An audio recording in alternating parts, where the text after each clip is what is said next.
Assalamualaikum warahmatullahi wabarakatuh. Alhamdulillahirabbil alamin.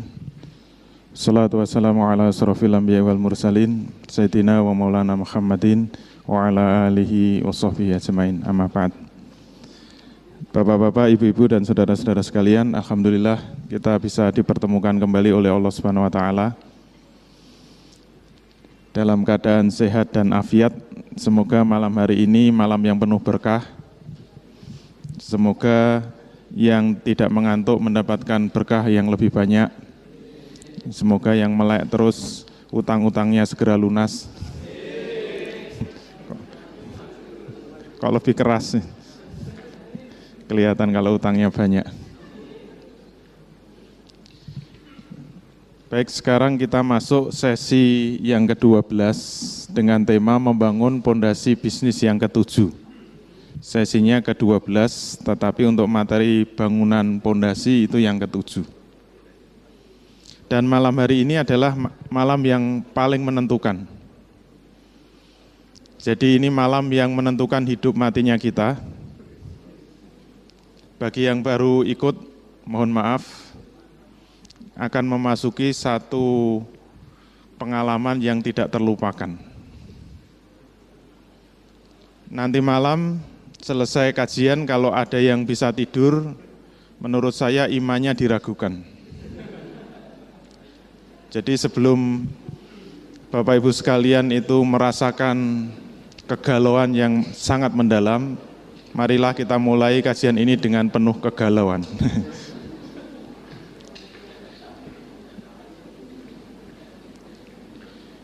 Kenapa kita akan masuk sesi yang paling menentukan, yaitu pemecahan akidah 2 untuk menjawab apa tujuan hidup manusia.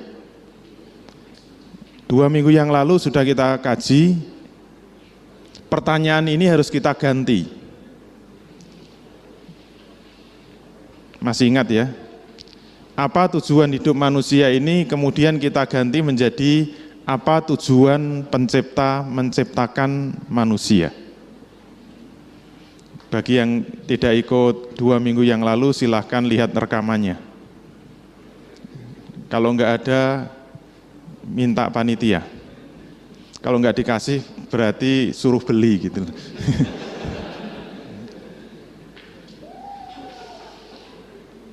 Jadi apa tujuan pencipta menciptakan manusia? Untuk mengetahuinya maka kita harus membuka Al-Quran.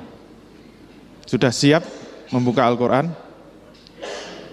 Kesepakatan kemarin, apapun yang akan kita buka dari Al-Quran, itulah informasi yang paling benar terhadap tujuan hidup manusia.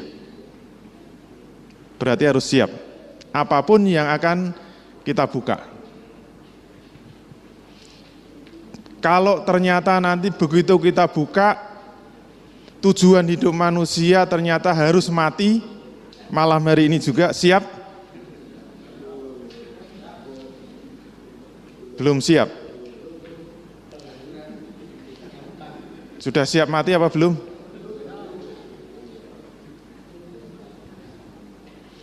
Biasanya mohon maaf ya, biasanya kalau ditanya siap mati apa belum, kalau belum siap, biasanya banyak dosanya, biasanya. Sudah siap mati belum? Kalau bilang siap, biasanya banyak utangnya.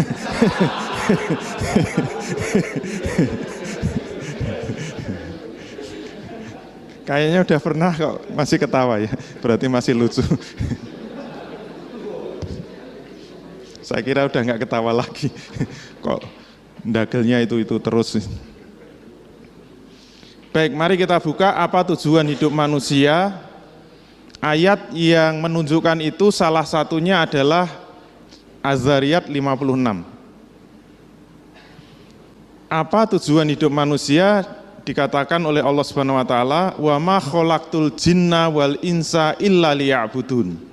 Di situ ada ma yang menunjukkan ma nafi. Ini sudah sering saya bahas. Ma yang menunjukkan nafiyatil jinsi. Jadi menafikan semuanya. Kalau Allah menyatakan wa ma khalaqtu, maka bisa kita artikan saya, yaitu Allah, tidaklah menciptakan. Artinya apa? Tidak ada tujuan sama sekali dalam menciptakan jin dan manusia. Ma-nya manafi. Itu artinya apa? Allah menciptakan manusia itu tidak memiliki tujuan apapun juga. Tidak ada maksud apa-apa, tidak ada tujuan apa-apa dalam menciptakan manusia, kemudian ketemu istisna, illa, kecuali, itu bermakna hasr. Jadi maksudnya apa? Tujuannya hanya satu saja. Seperti la ilaha illallah, la-nya la nafi, maka harus diartikan ilah di seluruh alam semesta itu tidak ada. Tuhan di seluruh alam semesta itu tidak ada. Ilah kecuali Allah, berarti Tuhan hanya Allah. Ini juga demikian. Wa ma khalaqtul jinna wal insa, tidak ada tujuan sama sekali dalam penciptaan jin dan manusia kecuali, berarti tujuan satu-satunya Allah menciptakan manusia adalah liya'budun, untuk mengabdi kepadaku, untuk menyembah kepadaku, untuk menjadi abdinya Allah Subhanahu wa taala. Terjawab sudah. Dulu saya janjikan harusnya kalau kita itu mencari apa tujuan hidup, kalau tidak terjawab manusia akan terkungkung kan.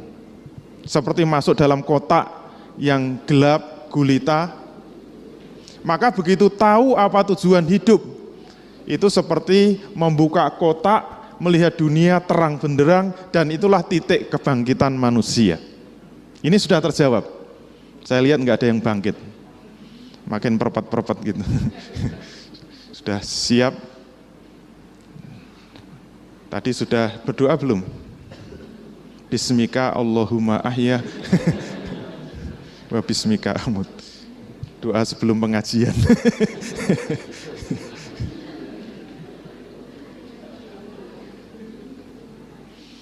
Dulu ada orang barat itu yang datang ke Indonesia mengalami gangguan kesehatan.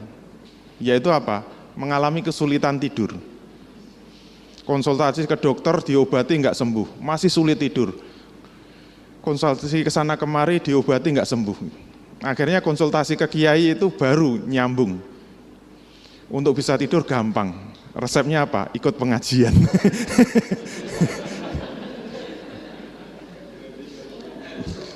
Ternyata betul, ketika dia ikut duduk di tengah forum pengajian, lihat kanan kiri, ongap-angap, wah. Akhirnya terhipnotis juga, ker.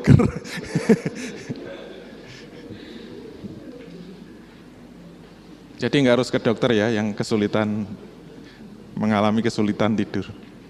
Kita lanjutkan, sampai mana tadi? Jadi seharusnya kalau kita sudah tahu apa tujuan hidup manusia, ini harusnya bangkit. Kok masih duduk semua? Berarti estimasi saya masih kurang. Saya berharap begitu saya buka ayatnya itu langsung wah lompat semua sampai jebol itu. Itu titik bangkit manusia. Nah sekarang pertanyaan berikutnya, bagaimana caranya menjadi Abdullah, menjadi abdinya Allah yang baik dan benar? Jawabnya adalah manusia harus mengamalkan syariat Islam secara kafah.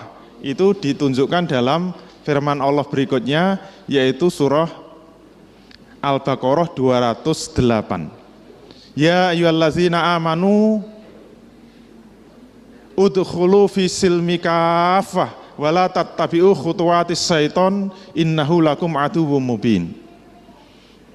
Ada seruan dari Allah, ya ayyuhallazina amanu, wahai orang-orang yang beriman, udkhulu, masuklah kamu sekalian fisilmi kafah, di dalam Islam secara kafah. Kafah itu bahasa Arab, dijawakan kafah itu menjadi kabeh gitu ya.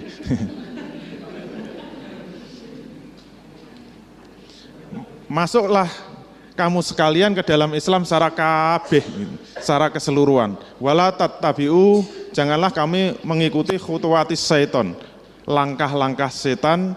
Innahu, sesungguhnya setan itu bagimu adalah musuh yang nyata. Berarti ukuran kita itu sudah menjadi Abdullah, abdinya Allah yang baik dan benar, kalau kita sudah bisa melaksanakan, mengamalkan Islam secara kafah. Kalau kita tidak bisa mengamalkan itu, maka kita menjadi Abdullah, menjadi abdinya Allah itu sebenarnya gagal. Gagal. Orang Jawa bilang Gatot kaca. Gagal total kakean cangkem.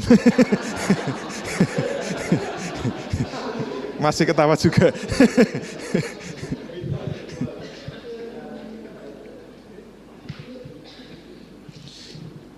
Jadi yang diharapkan oleh Allah begitu ditunjukkan, ini urutannya kan proses pencariannya sangat panjang untuk menemukan apa sesungguhnya tujuan hidup di dunia ini. Jangan sampai mati kayak orang Jepang kemarin ya, yang kita ceritakan. Proses pencarian kita sungguh panjang dan kita sudah menemukan sebenarnya tujuan hidup itu apa, maka itulah yang seharusnya menuntun kita di dalam menjalani hidup ini. Ternyata yang kita nanti-nantikan terjawab. Tujuan hidup itu tidak lain adalah untuk menjadi abdinya Allah, untuk mengabdi kepada Allah. Abdi itu artinya budak ya, pembantu. Jadi pembantu itu keren apa enggak sih? Tergantung ya, pembantunya siapa gitu.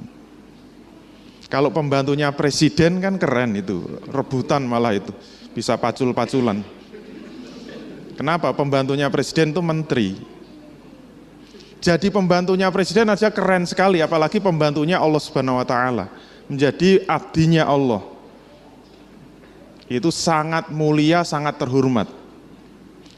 Nah, yang jadi pertanyaan bagaimana kita bisa disebut sebagai abdinya Allah yang baik dan benar. Itu harus menjadi fokus hidup kita. Maka jawabnya yang disebut abdi yang benar itu kalau kita siap dengan perintah dan larangan Allah. Ada yang punya pembantu rumah tangga enggak? Kalau pengusaha mestinya punya dong, malu-maluin. Masa pengusaha masak sendiri, nyuci sendiri, nyopir sendiri, nyuci mobil sendiri gitu. Memangnya saya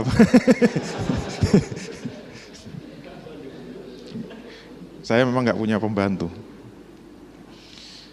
Tapi dulu saya pernah punya pembantu. Terutama ketika masih punya bayi, itu jelas repot sekali kalau nggak punya pembantu. Akhirnya saya minta tolong sama ibu saya, tolong carikan pembantu. Ibu saya langsung dengan terampil, sigap, terengginas mencarikan pembantu yang terhebat untuk saya. Apa pembantu yang hebat? Dikirim, dipaket sampai ke Yogyakarta karena diambil dari Rembang. Ini pokoknya pengalaman, sudah kerja di Jakarta lama. Begitu sampai di Jogja, sampai di rumah saya, pembantu yang baik itu apa?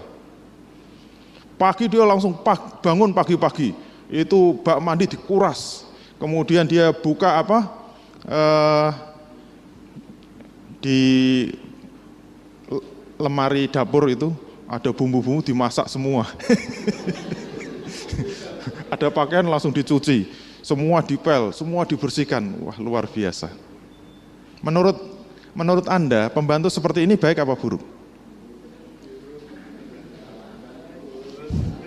Jangan-jangan juragannya lagi pakai baju suruh nyopot dicuci.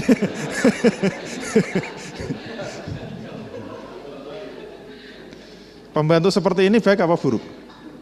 Malah buruk kan? Berarti pembantu yang baik itu yang bagaimana? Pembantu yang baik itu begitu datang ke rumah, apa? Justru diam. Itu pembantu yang baik. Kalau pembantu begitu datang langsung bersih-bersih, langsung nyuci-nyuci, masak-masak, semua dibersihkan. Pertanyaannya, sing ngongkon sopo? Yang nyuruh itu siapa gitu. Jadi pembantu yang baik itu justru datang diam. Diam bukan berarti diam saja, tapi diam dalam arti siap. Pembantu yang baik itu diam siap. Siap apa? Saya jadi pembantu di sini, siap, saya disuruh apa? Saya kewajiban saya di sini itu apa saja. Nah, itu pembantu yang baik.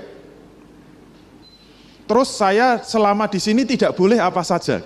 Itu kan pembantu yang baik.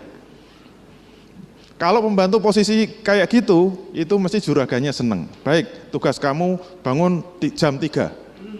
Kalau saya lewat jam 3 gimana? Saya potong gajinya 50%. Itu maknanya apa? Wajib. Setelah itu apa? Mengisi bak mandi. Setelah itu apa? Nyuci. Setelah itu masak. Jelas kan? Detail. Terus yang dilarang apa saja di sini? Pertama, nggak boleh masuk kamar juragan, nggak boleh nyenggol juragan, nggak boleh mijeti juragan misalnya. Ada larangan-larangan. Jadi manusia juga begitu. Kalau kita tahu bahwa tujuan hidup itu untuk menjadi abdinya Allah, menjadi pembantunya Allah, berarti manusia yang baik harus siap. Di hadapan Allah harus mengatakan, saya siap ya Allah, siap melaksanakan apapun perintahnya dan siap untuk menjauhi apapun larangannya. Itu syarat pertama kita menjadi pembantu yang baik. Oleh karena itu yang harus kita lihat apa? Cakupan syariat Islam itu apa saja? Kita itu diperintah apa saja oleh Allah Subhanahu wa taala. Nah, kita cukup melihat satu lembar saja sudah selesai. Seluruh cakupan syariat Islam bisa kita lihat. Nanti kalau ada yang kurang silahkan protes. Seluruh Al-Quran dan Sunnah insya Allah sudah tercakup dalam satu lembar ini. Yang pertama, kita sebut dimensi 1, yaitu apa? Aturan-aturan dari Allah yang terkait dengan hubungan manusia dengan Allah secara langsung. Ketika manusia ingin berhubungan dengan Allah secara langsung, itu ternyata diatur oleh Allah, yaitu aqaid dan ibadah. Seperti aturan sholat nggak boleh sembarangan, nyembah nggak boleh. Sembarangan tuh nggak boleh. Gerakannya harus jelas dan sebagainya. Kemudian aturan puasa, aturan zakat, aturan haji dan sebagainya itu masuk dimensi 1. Dimensi yang mengatur hubungan manusia dengan Allah secara langsung. Kemudian dimensi 2, itu aturan yang mengatur hubungan manusia dengan dirinya sendiri, seperti makanan, minuman, pakaian, akhlak. Dimensi 3 itu aturan yang mengatur hubungan manusia dengan manusia lain, seperti sistem pemerintahan Islam, sistem ekonomi Islam, sistem sosial Islam, sistem pidana Islam, politik pendidikan Islam, dan politik luar negeri Islam. Nanti boleh protes kalau ada yang tidak masuk di dalam 3 dimensi cakupan syariat Islam itu. Maka tugas kita sekarang harus mendeteksi, sudah diamalkan seluruhnya apa belum? Kenapa harus diamalkan seluruhnya? Kenapa harus diamalkan secara kabeh? Karena ada peringatan dari Allah Subhanahu wa taala, yaitu surah Al-Baqarah 85. Ada pertanyaan dari Allah, afatu'minuna bi ba'dil kitab wa takfuruna bi ba'd. Sampai sini. Apakah kamu akan beriman kepada sebagian isi kitab dan akan ingkar kepada sebagian isi kitab yang lain? Ini pertanyaan dari Allah ya, bukan dari saya. Apakah kamu akan beriman kepada sebagian isi Al-Quran dan ingkar kepada sebagian isi Al-Quran yang lain? Apakah kamu hanya akan mengamalkan sebagian isi Al-Quran yang enak-enak saja dan akan meninggalkan sebagian isi Quran yang tidak enak? Apakah kamu akan mengamalkan Quran yang ringan-ringan saja dan meninggalkan amalan Quran yang berat-berat? Ini pertanyaan dari Allah. Jadi apakah kamu akan mengamalkan sebagian isi kitab dan akan mengingkari sebagian isi kitab yang lain? Karena ini pertanyaan retoris, berarti ini enggak perlu jawaban. Kenapa? Dijawab sendiri oleh Allah. Jawabannya apa? Fama jazaa'u may yaf'alu dzalika minkum. Nah, ini ada manafi lagi. Berarti kalau kita terjemahkan bagaimana? Fama jazaa'u may yaf'alu dzalika minkum, maka tidaklah dibalas orang-orang yang berbuat di antara kamu sekalian. Berarti apa? Kalau umat Islam itu setengah-setengah di dalam menjalankan Quran, jangan khawatir, tidak ada balasan sama sekali dari Allah. Jadi kalau umat Islam itu setengah-setengah dalam menjalankan Quran, tidak ada balasan sama sekali dari Allah. Fama jazaa'u may yaf'alu dzalika minkum, tidaklah akan dibalas orang-orang yang berbuat seperti itu di antara kamu, illa, kecuali, berarti balasannya hanya satu. Jadi nggak usah khawatir ya. Kalau kita setengah-setengah dalam menjalankan Quran itu tidak dibalas sama sekali oleh Allah. Tidak ada balasan sama sekali oleh Allah. Kecuali balasannya apa? Satu saja. Illa khisyun fil hayatid dunya. Kecuali hanya satu, yaitu apa? Nista kehidupannya di dunia. Jadi kalau enggak nista itu ayatnya salah. Jadi kalau umat Islam setengah-setengah di dalam menjalankan Quran, hidup di dunia itu dijamin nista. Nista itu boleh diartikan umat Islam itu akan tertindas, itu nista. Umat Islam akan terjajah, itu nista. Umat Islam akan terinjak-injak, itu nista. Umat Islam akan miskin, itu nista. Umat Islam akan melarat, itu nista. Umat Islam akan terpuruk, itu nista. Termasuk yang kaya raya itu nista. Kenapa? Didapatkan dari cara yang tidak benar. Mungkin dari hasil korupsi, atau mungkin kalau pengusaha biasanya pengusaha riba. Itu nista. Dan itu belum titik. Masih koma. Nista di dunia, kemudian apa? Kelanjutannya, koma, wa yaumal qiyamati yuraduna ila asadil azab. Dan besok di hari kiamat mereka akan dikembalikan kepada siksa yang sangat pedih. Jadi jangan khawatir, di dunia nista, di akhirat dijamin masuk neraka. Jadi kalau umat Islam setengah-setengah dalam menjalankan Quran, jangan khawatir, masuk neraka, masuk neraka. Kalau enggak masuk neraka, ayatnya salah. Wa ma'allahu bighafilin amma ta'malun, dan Allah tidak akan lengah sedikit pun terhadap apa-apa yang kamu kerjakan selama hidup di dunia. Oke, mari kita lihat satu-satu. Sudah diamalkan belum? Kita mulai dimensi 1. Siap?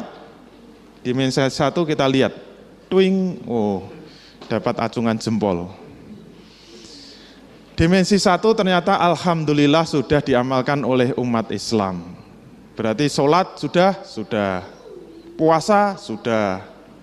Zakat sudah, berarti dimensi 1 sudah diamalkan oleh umat Islam, walaupun sebagian besar masih meninggalkan. Survei terakhir di Indonesia, berapa persen yang sholat? Ternyata survei terakhir membuktikan yang sholat di Indonesia itu 35%. Itu jauh lebih baik daripada survei tahun 90-an. Yang sholat umat Islam baru 15%. Alhamdulillah naik 35%. Berarti yang enggak sholat 65%.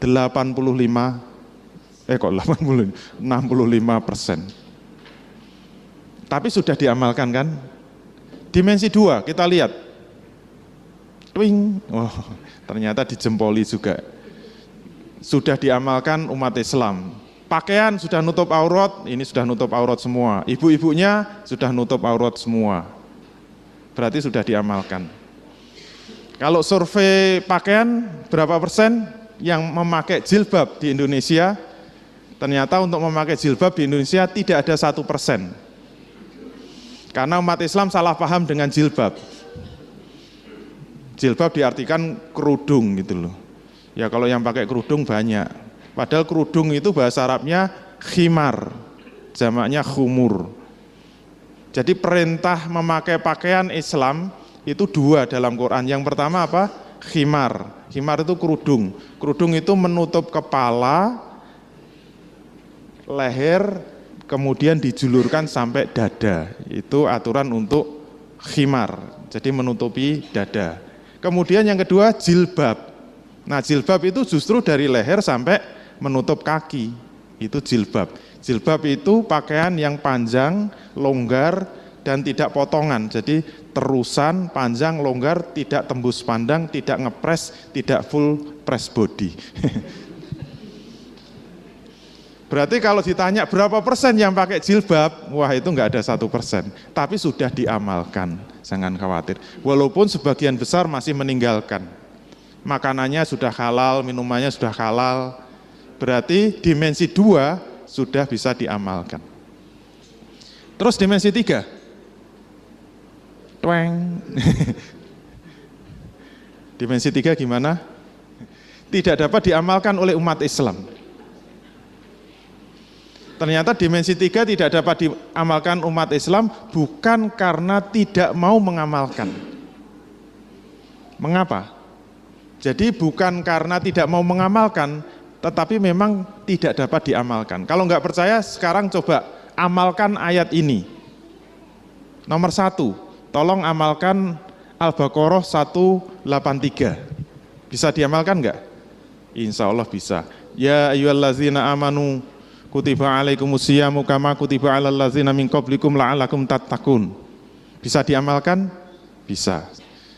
Mundur 5 langkah ke belakang. Jalan Al-Baqarah 178. Ya ayyuhallazina amanu kutiba alaikumul qisasu fil qatla al-khurru bil khurri wal abdu bil abdi wal unsa bil unsa al-ayah. Bisa diamalkan? Wahai orang-orang yang beriman, telah diwajibkan atas kamu menjalankan kisos atas pembunuhan. Kisos itu apa? Kisos saja nggak tahu, apalagi mengamalkan.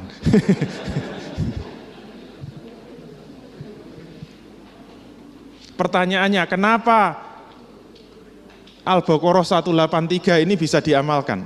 Ya ayyuhallazina amanu kutiba alaikumusyiyamu kama kutiba alal ladzina min qablikum la'allakum tattaqun. Ini ayat ini laris betul kalau masuk bulan Ramadan. Tanggal 1 Ramadan sampai 29 Ramadan dibaca terus. Anak kecil-kecil aja hafal. Apalagi ustadznya kenceng gitu. Saya pernah di kampung saya itu. Ustadznya itu gualak ya. Ya ayyuhallazina amanu. Mohon maaf Bapak Ibu sekalian, ada seruan dari Allah Subhanahu wa taala, tapi khusus yang beriman saja. Tolong yang enggak beriman keluar dari masjid. Saking galaknya. Kenapa khusus yang beriman saja? Karena ada perintah yang sangat berat. Perintahnya apa? Kutiba alaikumusiyam. Ibu-ibu apa? Kutiba alaikumusiyam. Apa artinya Bu? Kutiba itu artinya wajib. Kita diwajibkan untuk berpuasa. Bapak-bapak, apa artinya wajib? Wajib itu harus dilaksanakan. Kalau nggak dilaksanakan gimana ibu-ibu? Dimasukkan ke dalam neraka, dibakar dalam api yang menyala-nyala. Kalau kita lihat ibu-ibu pada ketakutan kan. Ya Allah, besok saya puasa, ya Allah, bener, saya nggak mau masuk neraka gitu. Kenapa takut? Kena kutiba. Karena wajib. Al-Baqarah 183. Terus sekarang yang 178 ada yang berani? Ya ayyuhallazina amanu. Mohon maaf, ada seruan dari Allah Subhanahu wa taala, tapi khusus yang beriman saja. Tolong yang enggak beriman keluar dulu. Kenapa? Kita akan dapat perintah yang sangat berat. Apa? Kutiba alaikumul qisas. Bil qatl. Kok pelan kenapa? Takut. Ada yang pernah nyinggung itu? Kasihan ini ayat nggak ada yang nyinggung, mestinya tersinggung. Nggak laku itu. Padahal itu suratnya sama, di dalam surat Al-Baqarah ayatnya pun dekat, seruannya sama, redaksinya sama. Dan penutupnya juga sama. Coba kalau puasa kan kutiba alal ladzina min qablikum la'allakum tattaqun. Sebagaimana yang telah diwajibkan sebelum kamu, agar kamu menjadi orang yang bertakwa. Kalau kita teruskan Al-Baqarah 178 masuk 179, penutupnya sama. Walakum fil qisasi hayatun ya ulil albab la'allakum tattaqun. Dan bagimu sekalian di dalam kisos itu ada kehidupan. Wahai orang-orang yang mikir, orang-orang yang menggunakan akal, la'allakum tattaqun, agar kamu sekalian menjadi orang yang bertakwa. Sama.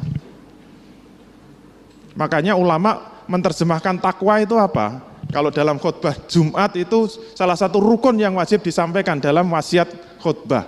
Ittaqullah, Bertakwalah kamu kepada Allah. Ittaqullaha haqqa tuqatih. Bertakwalah kamu dengan sebenar-benarnya takwa, sesempurna-sempurnanya takwa. Apa artinya takwa? Siap melaksanakan semua perintah Allah dan siap menjauhi semua larangan Allah. Bisa? Yang atas sih bisa, yang bawah kasihan ini, yang bawah. Kenapa pertanyaannya sekarang? Yang bawah nggak bisa dilaksanakan. Jawabnya karena pengamalan dimensi 3 memerlukan sebuah negara. Dari mana taunya? Karena ada perintah dari Allah surat An-Nisa 59. Ya ayyuhallazina amanu atiullaha wa atiur rasula wa ulil amri minkum. Wahai orang-orang yang beriman, taatlah Allah, taatlah kepada Allah dan taatlah kepada Rasul dan ulil amri di antara kamu. Ulil amri itu apa? Penguasa, pemimpin. Kalau kita disuruh taat kepada Allah, berarti Allahnya ada enggak? Ada. Kalau kita disuruh taat kepada Rasul, berarti Rasulnya ada. Kalau kita disuruh taat kepada ulil amri, berarti ulil amrinya tidak ada. Berarti ulil amrinya harus ada. Ayat yang kedua, yaitu Al-Maidah 48. Fahkum bainahum bima anzalallah wala tattabi ahwa'ahum amma ja'aka minal haq. Itu ada perintah kepada Rasul selaku kepala negara, fahkum bainahum, maka putuskanlah perkara bainahum di antara mereka. Di antara mereka itu maknanya apa?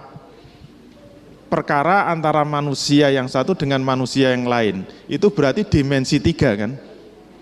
Berarti Islam itu juga mengatur dimensi 3, yaitu aturan manusia dengan manusia lain. Kalau ada masalah, ada perkara, maka putuskanlah menurut apa yang diturunkan oleh Allah. Wala tattabi ahwa'ahum, janganlah mengikuti hawa nafsu mereka. Mereka ini siapa? Anggota DPR. Kenapa diterjemahkan anggota DPR? Karena mereka membuat aturan mengikuti hawa nafsu dan tidak mau tunduk kepada apa yang diturunkan Allah. Lawan dari tunduk kepada aturan yang diturunkan oleh Allah itu berarti mengikuti hawa nafsu. Karena disebut hum itu berarti jamak. Hawa nafsu bareng-bareng, yaitu apa? Anggota parlemen. Amma ja'aka minal haq, sehingga memalingkan kamu dari kebenaran yang sudah diturunkan oleh Allah kepadamu. Pertanyaan terakhir. Kenapa saya sebut terakhir? Supaya biar gitu kan. Kalau menyebut terakhir langsung padang. Itu rahasianya kalau kuliah mahasiswa sudah pada ngantuk. Yang terakhir masih biar gitu loh. Apalagi kalau materinya cukup sekian, wah langsung alhamdulillah gitu. Langsung bangun semua, kita lanjutkan. Langsung perpet. Yang terakhir, yang menjadi pertanyaan, bagaimana kalau negaranya tidak mau mengamalkan? Jawabnya apa? Akan muncul hujan dosa investasi. Ini bulatan-bulatan tapi hitam semua gitu. Dosa investasi itu makhluk apa? Kalau negaranya tidak mau mengamalkan, akan muncul dosa investasi. Ini dosa yang nggak pernah kita bahas, kecuali dari buku saya, Dosa Investasi. Dosa investasi itu apa? Sederhana saja, kita ambil contoh. Mas Anwar mana? Sudah kapok datang. Mana? Kasihan.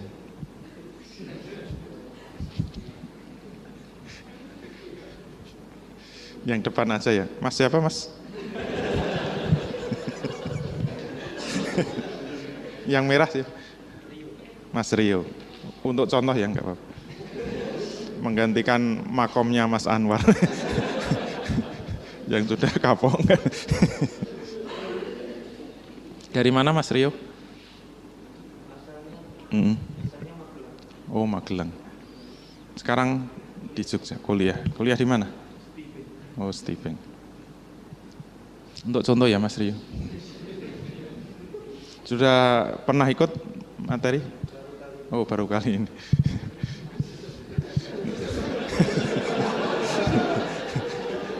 Nasibnya bagus betul. Dapat rezeki. Misalnya ya, Mas Rio ini yang pakai kaos merah. Tiba-tiba meninggal dunia, geludak. Nggak apa-apa. Biasanya orang yang didoakan cepat meninggal dunia itu umurnya panjang. Geludak meninggal dunia. Teman-temannya pada lari semua. Sekarang pertanyaannya, kalau Mas Rio meninggal dunia, kemudian temannya itu malah lari, kemudian diam di rumah. Jadi cukup diam di rumah, nggak usah ngapa-ngapain. Diam sembunyi di rumah. Sementara jasadnya Mas Rio terkapar di JBN ini, nggak ada yang ngurusi. Dibiarkan sehari semalam. Pertanyaannya, teman-teman sekalian, temannya Mas Rio sekalian, membiarkan Mas Rio sehari semalam, kita dapat kiriman dosa berapa lama? Cukup diam di rumah, dosa akan mengalir sendiri selama sehari semalam. Iya enggak? Kalau Mas Rio kita biarkan seminggu, di sini sampai membusuk. Kita yang membiarkan cukup berdiam diri di rumah, dosanya mengalir berapa lama? Seminggu akan mengalir sendiri, enggak usah minta. Kita biarkan sebulan, mulai jadi kerangka seperti itu. Dosanya berapa lama? Sebulan akan mengalir sendiri. Setahun kita biarkan, dosa kita berapa? Setahun ngalir sendiri.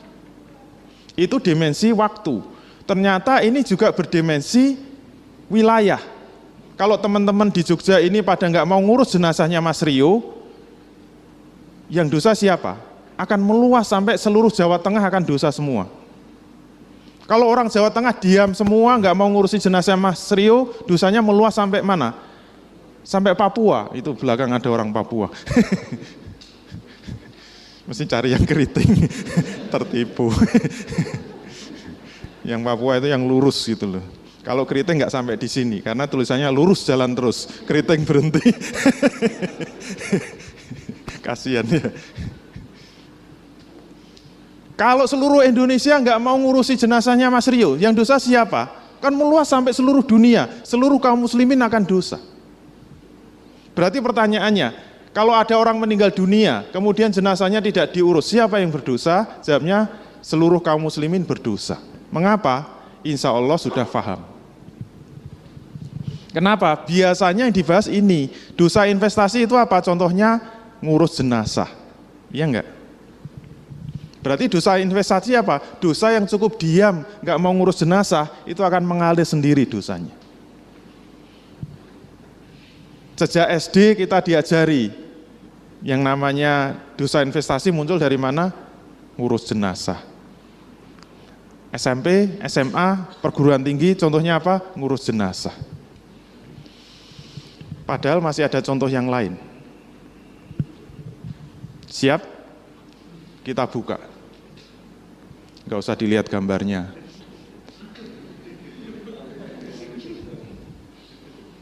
Seneng banget lihat gambarnya. Kalau ada orang berzina, siapa yang berdosa? Kalau kita mendengarkan ceramah di masjid-masjid, kita mendengarkan ceramah dari kiai, dari ustadz, membahas tentang zina. Misalnya ada tetangga berzina. Kalau ada orang berzina, siapa yang berdosa? Yang berzina kan? Siapa yang masuk neraka? Yang berzina kan? Siapa yang akan disiksa dalam neraka? Yang berzina kan? Benar nggak penjelasan ini? Salah.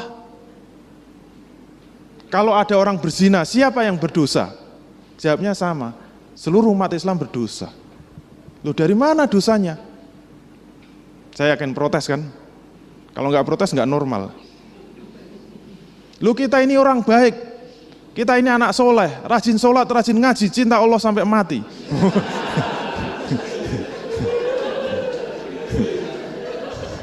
Lulusan TPA dilawan. Kita itu nggak pernah berbuat maksiat, boro-boro berzina, ngintip aja enggak kok. Ikut-ikutan dosa, dosanya dari mana? Dari mana dosanya? Silakan baca An-Nur ayat 2.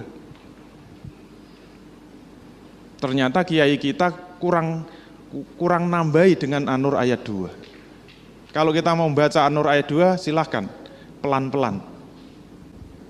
Az-zaniyatu waz-zani fajlidu kulla wahidin minhuma mi'ata jaldah. Ini kalau kita terjemahkan bebaskan, kalau ada perempuan yang berzina dan laki-laki yang berzina, kalau ada ya, kalau nggak ada ya sudahlah, jangan ribut. Misalnya kalau ada, perintahnya apa? Di situ disebut fajlidu, itu ada wawu alif sukun. Fajlidu, kalau kita belajar bahasa Arab, itu perintahnya kepada orang kedua jamak.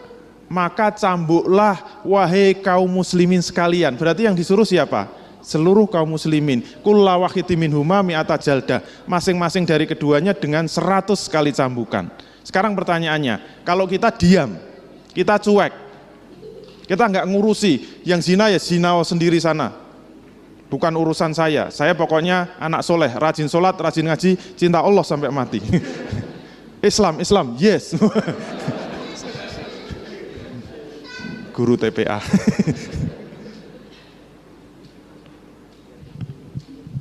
Kalau misalnya kita cuek, kita nggak ngurusi yang berzina ya biarlah berzina sendiri, masuk neraka ya masuk neraka sendiri. Kira-kira gimana? Kalau kita diam, kalau kita cuek, silakan baca kelanjutannya. Wala ta'khudhukum bihima ra'fatun fi dinillahi in kuntum tu'minuna billahi wal yaumil akhir. Janganlah rasa belas kasihan kepada keduanya itu menghalangi kamu untuk menjalankan agama Allah. In kuntum tu'minuna billahi wal yaumil akhir. Jika kamu masih punya iman kepada Allah dan hari akhir. Mohon maaf ya, ini khusus yang beriman saja. Jika masih punya iman. Ini masih punya iman enggak? Enggak punya ya enggak apa-apa. Masih punya iman enggak? Kalau masih punya iman kepada Allah dan hari akhir, kata Allah apa? Janganlah belas kasihan kepada keduanya itu menghalangi kamu untuk menjalankan agama Allah. Kalau dibalik, kalau kamu merasa belas kasihan, merasa enggan, sehingga tidak mau menjalankan agama Allah, itu kan sama seperti kamu sudah tidak punya iman kepada Allah dan hari akhir. Artinya apa? Ancamannya itu kehilangan iman, ancamannya itu bisa jatuh kafir. Itu maknanya jazm. Berarti apa? Fajlidu itu harus dilakukan, jatuhnya apa? Wajib. Berarti cukup kita diam saja, kalau terjadi perzinaan ya akan dikirimi dosa-dosa investasi. Tinggal ngitung aja, di Indonesia sehari berapa terjadi perzinaan? Ada datanya? Saya ngitung ya sopo. Kalau pemerkosaan itu ada, karena biasanya lapor kan. Menurut kepolisian, pemerkosaan di Indonesia berapa? Setiap 4 jam sekali. Berarti sehari ada orang diperkosa itu 6. Itu yang diperkosa, terus yang suka sama suka itu berapa detik sekali gitu. Dan itu baru Indonesia ya. Ini ayatnya nggak ada batasan Indonesia, ini untuk seluruh dunia. Dan tidak ada beda itu Islam dan kafir, nggak ada beda. Masih kuat, baru perzinaan, tambahi lagi. Sama seperti tadi. Kalau ada orang membunuh, siapa yang berdosa? Biasanya yang dikuyo-kuyo itu bahasa Papuanya apa? Biasanya orang yang kita sudutkan, orang yang kita diskreditkan itu adalah yang membunuh kan. Kalau ada orang membunuh, siapa yang berdosa? Jawabnya apa?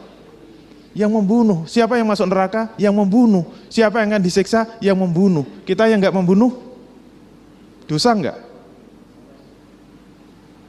Siapa bilang enggak dosa? Jawabnya apa? Kalau ada orang membunuh, siapa yang berdosa? Seluruh umat Islam berdosa. Mengapa? Silakan buka Al-Baqarah 178 tadi. Perintahnya apa? Ya ayyuhallazina amanu. Mohon maaf, ini hanya yang beriman saja. Wahai orang-orang yang beriman, Perintahnya apa? Kutiba alaikumul qisasu fil qatl. Telah diwajibkan atas kamu sekalian menjalankan kisos atas pembunuhan. Berarti kalau nggak mau apa? Kena kutiba kan? Masih ada lagi? Masih, jangan khawatir. Sak buku itu ada semua. Ini contoh yang ringan-ringan saja.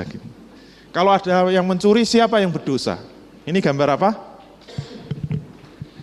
Gambar apa ini? Ini gambar pencuri yang kemayu. Kalau ada orang mencuri, siapa yang berdosa? Sama, jawabnya seluruh umat Islam berdosa. Mengapa? Silakan baca Al-Maidah 38. Redaksinya mirip dengan An-Nur ayat 2 tadi. Wasariku wasarikotu fakto'u aidiyahuma. Jazaa'am bima kasaba nakala minallah wallahu azizun hakim. Kalau ada pencuri laki-laki dan pencuri perempuan, perintahnya apa? Fajlidu. Yang diperintah siapa? Potonglah wahai kaum muslimin sekalian tangan dari keduanya. Siapa yang diperintah? Seluruh kaum muslimin. Kalau enggak mau, jangan khawatir, semua dapat bagian dosa, enggak usah rebutan ya, semua dapat kok. Masih ada lagi? Kalau dalam buku saya memang banyak. Saya langsung loncat sampai kepada hal yang enggak pernah kita pikirkan. Apa? Kalau ada orang kafir, siapa yang dosa? Nah, biasanya kita lebih kejam lagi sama orang kafir. Orang kafir itu masuk neraka, orang kafir itu nanti masuk neraka selama-lamanya. Orang kafir tidak akan dientas dari neraka. Sekarang pertanyaannya, kalau ada orang kafir, siapa yang dosa? Kita nggak pernah mikir kan? Padahal orang Islam sama orang kafir banyak mana sekarang? Penduduk bumi 7 miliar, yang muslim berapa? 1,5 miliar. Berarti yang kafir berapa? 5,5 miliar. Sekarang pertanyaannya, kalau ada 5,5 orang kafir, siapa yang dosa? Jawabnya sama, seluruh umat Islam berdosa. Loh kok bisa? Kita kan orang Islam, rajin sholat, rajin ngaji, cinta Allah sampai mati. Kok bisa ikut dosa? Itu dosanya dari mana? Silahkan baca At-Taubah 29 dan 39. Perintahnya gimana? Wah, ini to the point. Qatilu, langsung kan perintahnya langsung dari awal. Qatilu pakai wawu alif sukun. Berarti maknanya apa? Perangilah wahai kaum muslimin sekalian. Siapa yang harus diperangi? Alladzina la yu'minuna billahi wala bil yaumil akhir. Orang-orang yang tidak beriman kepada Allah dan hari akhir. Yang kedua, wala yukharrimuna ma harramallahu wa rasuluhu. Orang-orang yang tidak mau mengharamkan apa yang diharamkan Allah dan Rasulnya. Yang ketiga, wala yadinuna dinal haqqi minal ladzina utul kitaba. Orang-orang yang tidak mau masuk ke agama yang benar dari kalangan ahli kitab. Hatta yu'tul jizyata, sampai mereka mau membayar jizyah. Aidi wa hum shahirun, dalam keadaan tunduk dan patuh. Pertanyaannya, kalau kita diam, nggak mau menjalankan jihad untuk mendakwai orang-orang kafir, kalau kita diam memangnya kenapa? Silahkan lihat korinahnya, penjelasan dari ayat yang lain yaitu At-Taubah 39. Illa itu pakai tasjid ya, itu dari kata inlam. Jadi illa tangfiru yu'adzibkum azaban alima. Jika kamu tidak mau pergi berperang, ketahuilah bahwa Allah akan mengazab kamu dengan azab yang sangat pedih. Jadi kalau seluruh umat Islam sekarang diam, kekafiran itu 5,5 miliar. Kalau kita diam, apa kata Allah? Jika kamu tidak mau berangkat berperang, ketahuilah bahwa Allah akan mengazab kamu dengan azab yang sangat pedih. Dijamin masuk neraka. Gak ada ceritanya sekarang bisa masuk surga langsung, gak ada ceritanya. Umat Islam sekarang dijamin masuk neraka selamanya. Kalau enggak ini salah. Sekarang mau ikut ayat ini atau ikut nasihatnya George Bush. Dulu George Bush datang ke Indonesia ketemu dengan 3 tokoh Indonesia. Pimpinannya NU, pimpinannya Muhammadiyah, pimpinannya MUI. Kenapa datang ke Indonesia? Mau ngasih bantuan. Ya saya dapat bocoran. Nggak tahu benar apa enggak, namanya juga bocoran. Salah satu dialognya ternyata George Bush itu minta kepada pimpinan ormas-ormas Islam itu Dan kalau mau memenuhi permintaan dibantu 5 juta US dollar untuk madrasah dan pesantren. Berapa itu kira-kira? Ya kira-kira 7 triliun lah. Mau nggak? Saya bantu 5 juta US dollar. Syaratnya apa? Mudah kok. Tolong Pak, ini kan sampean tuh tokoh-tokoh Islam Indonesia. Saya pesen di dalam Quran itu tolong ada 55 ayat yang dihapus dari Quran. Tolong, salah satunya apa? Ini tadi, At-Taubah 29. Kok harus dihapus, kenapa? Itu ayat-ayat terorisme. Saya takut baca ayat itu. Itu aja ada 55, ya kok sudah ngitung ya? Saya aja belum ngitung. Dia ngerti, ayat-ayat terorisme ada 55, tolong dihapus sih. Alhamdulillah tokoh kita menjawab dengan tegas, tidak bisa. Kenapa? Jangankan satu ayat, satu huruf aja berani menghapus, kafir itu, neraka itu. Kaget, loh masa sih satu huruf nggak boleh? Iya, satu huruf aja nggak boleh, apalagi satu ayat, apalagi 55. Oh gitu toh. Tapi George Bush itu cerdas. Oke, nggak dihapus nggak apa-apa, tetap saya kasih 5 juta. Tapi syaratnya apa? Nggak usah dihapus dari Quran. Tapi saya pesan tolong ayat ini jangan diajarkan kepada umat Islam. Jangan dibacakan kepada umat Islam. Jangan disampaikan kepada umat Islam. Oke? Wah kalau itu cocok. Kenapa? Nggak usah disuruh juga nggak ada yang baca. Nggak laku itu ayat-ayat kayak gitu. Coba di masjid kita tunggui tongkrong itu sebulan penuh kalau Ramadan. Muncul nggak At-Taubah 29? Muncul sekali bubar itu jamaah. Kenapa? Ayat-ayat terorisme. Dan pesannya George Bush, jangan disampaikan. Kalau ada yang berani menyampaikan, langsung masuk daftar terorisme. Siapa? Yang datang di JBN.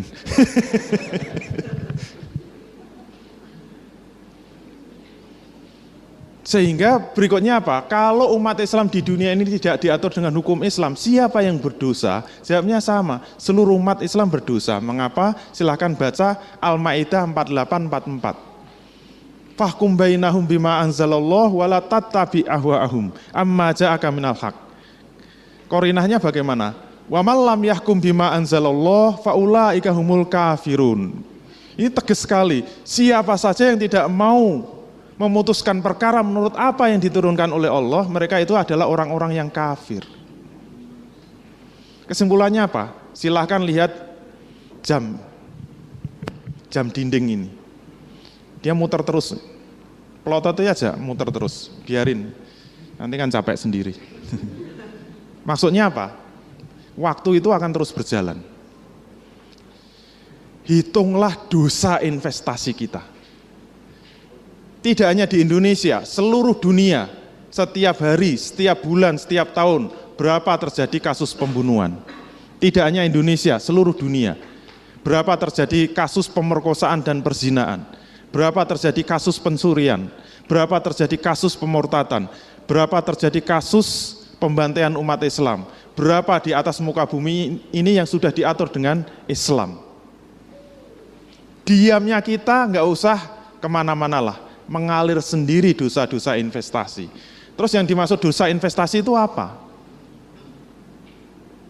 Ternyata, nah kalau menurut ilmu retorika jangan ditunjukkan dulu. Bikin penasaran dulu. Kalau peserta sudah mati penasaran, ya kita selesaikan acaranya. Ternyata dosa investasi itu adalah dosa yang berasal dari fardu kifayah yang tidak diamalkan. Padahal fardu kifayah itu meliputi 90% syariat Islam.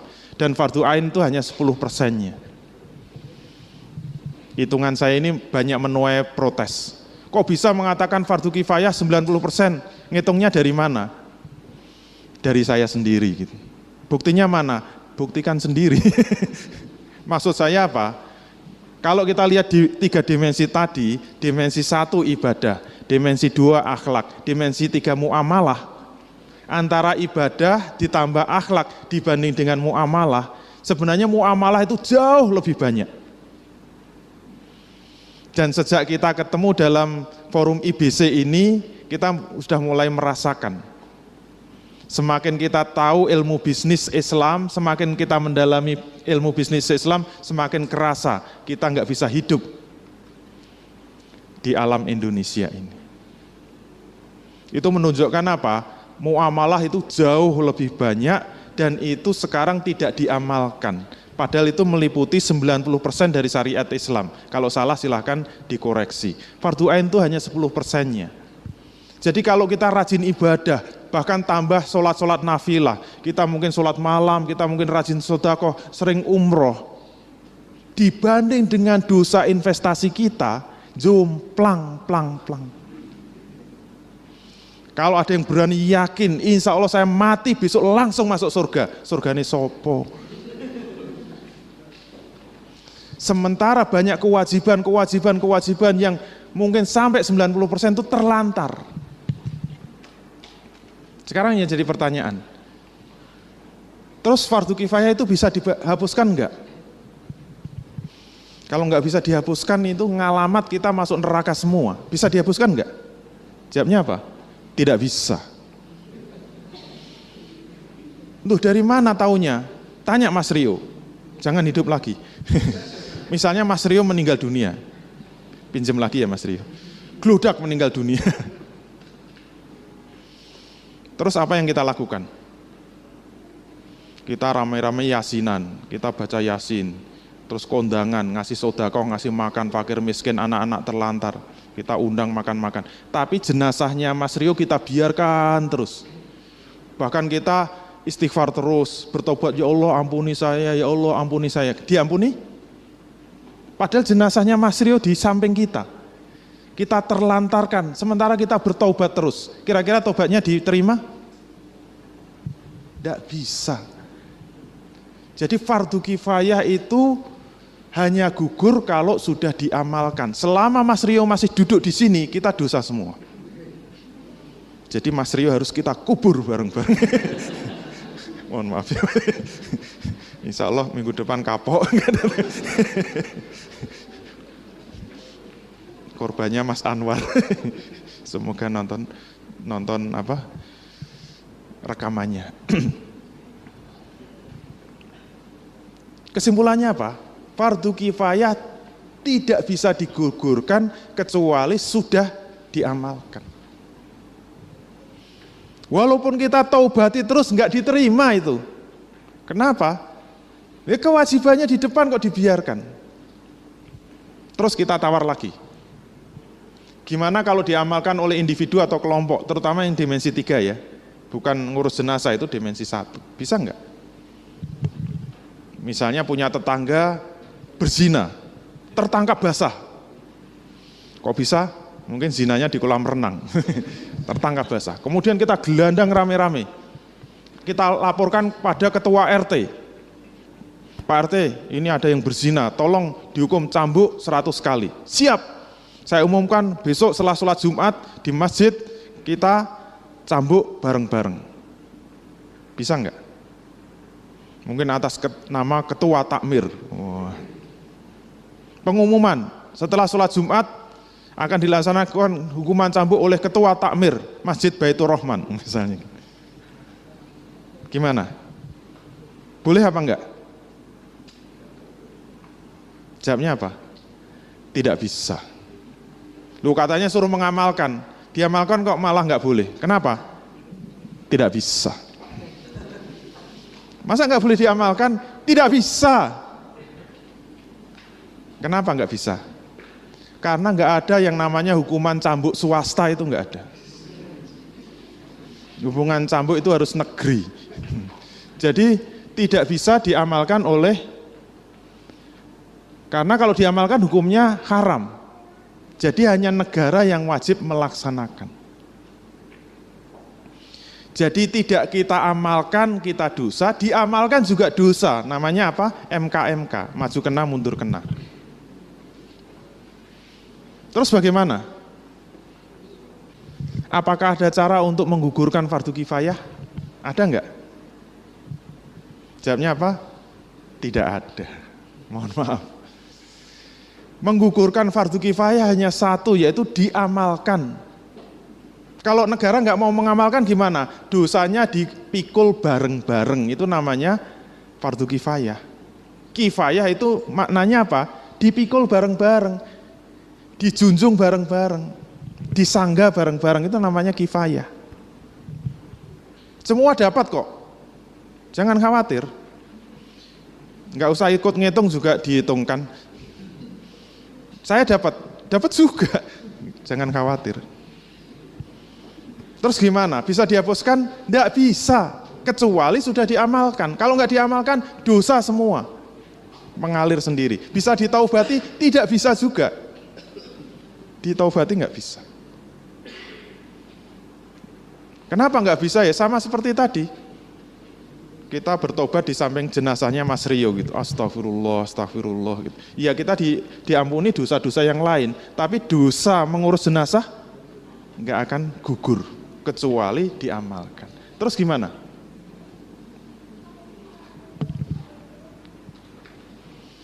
Bisa dihapuskan?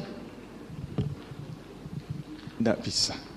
Berarti kita hidup di zaman, di era di mana umat Islam akan masuk neraka bareng-bareng. Absennya sudah belum? Itu daftarnya. Baru kali ini ada pengumuman masuk neraka, ketawa semua. Karena dalam Quran memang kadang-kadang bahasanya itu bahasa retorika. Fabashirhum bi'azabin alim. Berilah kabar gembira dengan siksa yang sangat pedih. Itu untuk ayat yang suka nyimpen duit itu. Wallazina yaknizuna dzahaba wal fiddata wala yunfikunaha fi sabilillah fabashirhum bi'azabin alim. Orang-orang yang menyimpan emas dan perak dan tidak mau membelanjakan di jalan Allah, berilah kabar gembira dengan siksa yang sangat pedih. Emas dan perak itu mata uang di zaman Rasul. Maka hukumnya sama dengan menyimpan emas dan perak sekarang, termasuk menyimpan uang. Untung saya nggak punya uang. Jadi menyimpan uang itu termasuk kanzul mal, hukumnya haram. Jangan khawatir, masuk neraka kok. Terus gimana? Ada solusinya enggak? Enggak ada. Ya sudah. Ini enggak main-main. Ada solusinya? Enggak ada. Fardu kifayah itu hanya gugur kalau sudah diamalkan. Padahal diamalkan enggak boleh, tidak diamalkan dosa. Terus piye? Dosa kabeh.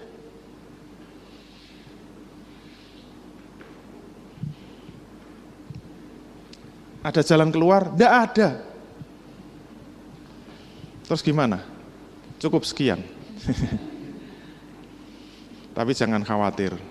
Tetap masih ada satu celah walaupun kecil. Nggak tahu kalau yang dari Papua bisa nerobos enggak. Karena yang dari Papua gede. Jadi tetap masih ada jalan kecil walaupun sangat kecil kalau saya boleh bilang. Tapi ibarat tembok yang sangat besar, tembok yang sangat kuat, tetap masih ada celahnya kecil. Nah itu satu-satunya harapan. Pengen? Ternyata satu celah kecil itu hanya satu saja solusinya. Apa? Khusus bagi mereka yang mau beli buku saya. Itu loh caranya jualan tuh gitu.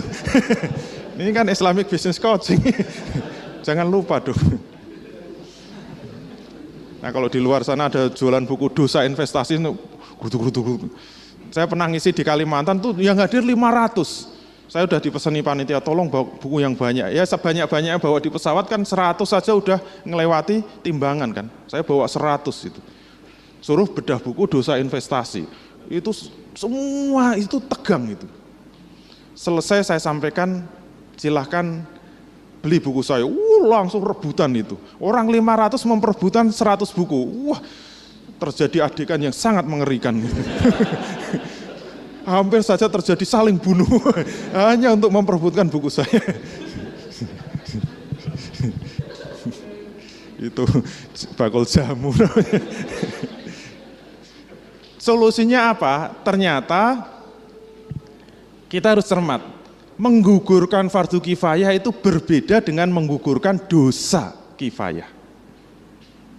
Artinya apa? Fardu kifayah itu tidak bisa digugurkan kecuali harus diamalkan. Tetapi kalau dosa kifayah bisa digugurkan walaupun belum diamalkan. Kenapa saya katakan celah kecil? Karena sandarannya cuma satu hadis. Kalau bapak-bapak, ibu-ibu nggak percaya sama hadis ini, wassalam. Sudah nggak ada celah lagi. Berarti menutup lubang kubur sendiri. Terus dikubur nih ngendi coba. Walaupun redaksinya ada beberapa, kalau dalam buku saya ada 3 matan. Ini salah satunya, rufi'an umati alal khoto'i wa nisyani wa mastukrihu alaih. Akan diangkat pena malaikat. Maksudnya tidak dicatat atas umatku terhadap 3 jenis dosa. Yang pertama apa? Al-khoto' yaitu tidak sengaja. Misalnya saya lama nggak ketemu Mas Rio, dia Mas kabari saya cablek, plek, langsung meninggal dunia. Itu namanya tidak sengaja ya. Nggak dihitung dosa. Ini hebat ini, hidup mati hidup. Yang kedua nisyan itu apa? Lupa.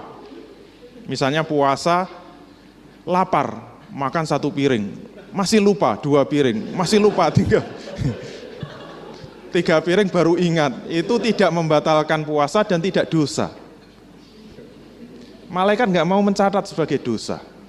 Yang ketiga apa? Wa mastukrihu alaih, keterpaksaan atas mereka. Maksudnya apa?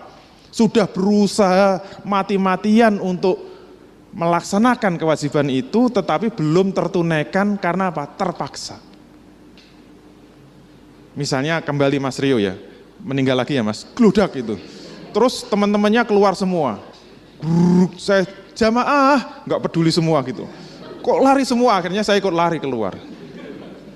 Begitu sampai jalan raya saya baru ingat, loh ini kan kewajiban. Masa saya ikut lari? Akhirnya saya balik kanan, masuk lagi, naik ke lantai 2 karena tergesa-gesa, tersandung, 2 gludak meninggal juga. Saya satu-satunya yang tidak dosa. Walaupun jenazah sama-sama diterlantarkan. Mohon maaf, semua jamaah dosa. Yang tidak cuma saya. Gitu. Karena satu-satunya yang mau balik kanan gitu. Walaupun kemudian terpaksa meninggal dunia. Itu malaikat nggak mau mencatat. Kesimpulannya apa? Dosa kifayah hanya dituliskan kepada umat Islam yang diam. Pengen lihat catatannya malaikat? Nah itu. Kenapa jelek? Karena saking banyak dosanya. Yang tidak mau berusaha. Berarti apa? Berarti wajib ada amalan dakwah yang sungguh-sungguh sehingga masuk kategori terpaksa. Nah, amalan dakwah yang masuk kategori terpaksa itu seperti apa? Itu saya tulis dalam 1 bab sendiri. Amalan dakwah yang masuk kategori terpaksa itu syaratnya 4. Amalannya wajib berhubungan langsung dengan fardu kifayahnya. Berarti apa?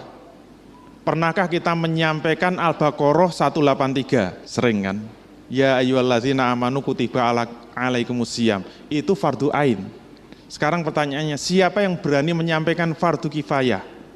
Nanti sekali-kali kalau dikasih kesempatan kultum sebelum tarawih cuma 15 menit, cukup baca Al-Baqarah 178. Ya ayyuhallazina amanu kutiba alaikumul qisasu fil qatla. Wassalam. Yang penting udah pernah menyampaikan.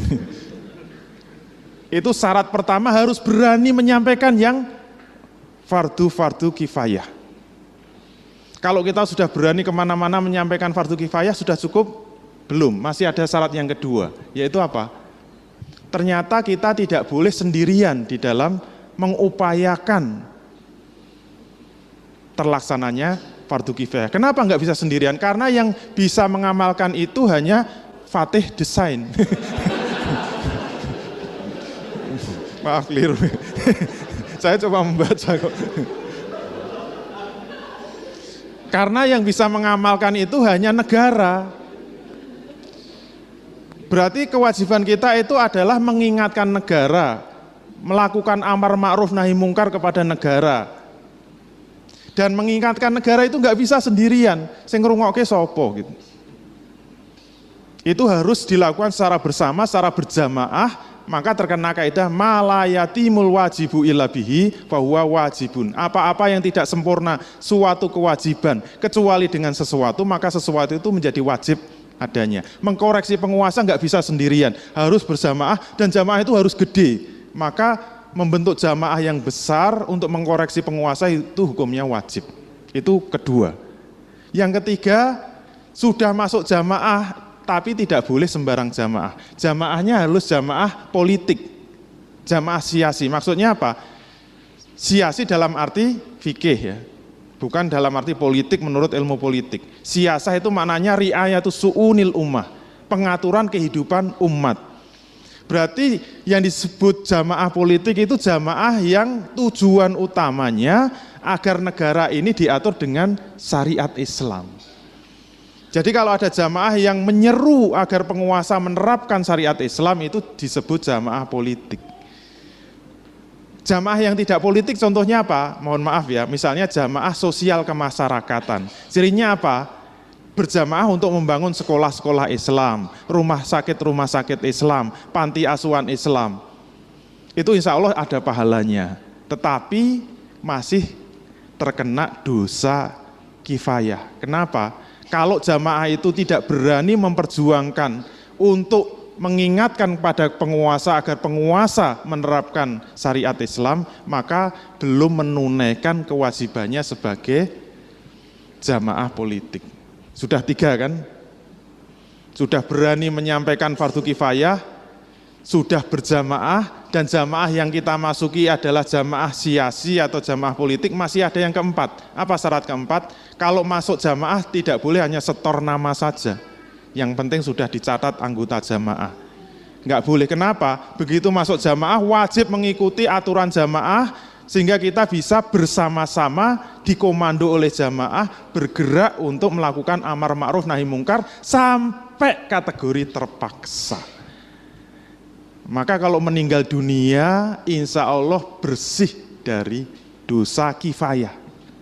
Jadi harapan kita itu enggak ada hubungannya secara tidak langsung dengan tegak atau belum dari fardu kifayah ini. Bagi kita yang penting kita sudah ikut terlibat dalam perjuangan menegakkan fardu kifayah tadi apa belum? Sampai kategori terpaksa. Maka pertanyaan, bagaimana agar kita bisa mewujudkan amalan dakwah tersebut? Terpaksa jangan kemana-mana. Sekian, wassalamualaikum warahmatullahi wabarakatuh. Terima kasih, Anda telah menyaksikan tayangan persembahan Pengusaha Rindu Syariah. Silakan hadiri acara-acara yang kami buat seperti Islamic Business Coaching, di mana kita dapat mempelajari kerangka berbisnis Islam, kemudian Islamic Business Sharing, di mana kita bisa belajar kepada pengusaha yang telah menerapkan bisnis syariah, Fikih Bisnis Islam, di mana kita bisa bertanya dan memecahkan permasalahan-permasalahan bisnis kontemporer, dan Muslimpreneur Power Camp, di mana kita akan termotivasi untuk menjadi pejuang syariah dalam berwirausaha. Sampai ketemu di pertemuan berikutnya. Wassalamualaikum warahmatullahi wabarakatuh.